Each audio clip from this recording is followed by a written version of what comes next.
Бирге математика деп жазып алабыз.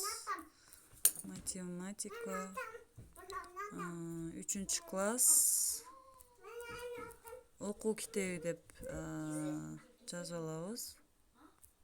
Так. Окуу китеби.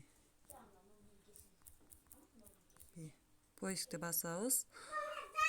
Поискти басканда мынакей 3-класс үчүн деген басып кирип туруп, скачать этип алабыз ошону. Мынакей чыкты.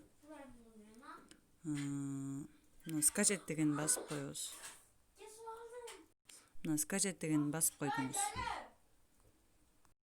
Анан жогору жакта карайсыз, мындай караганда скачивание завершено деп турат. Ошого кирип, мынакей. Уже болду, математика китеп түштү да сиздин эмеңизге. Муну кийин каяктан көрөсүз? Аны мынакей азыр резке чыгайын, общий. Чыкканда мындай загрузки деген жери бар. Телефонуңузду көрсөңүз, загрузкиге кирип туруп, мындай PDF деген эме болот. Мен азыр музыканы көрүп аттым эле. Мынакей жаңы түштү. Ошону кирип ачсаңыз, математика деп чыгат.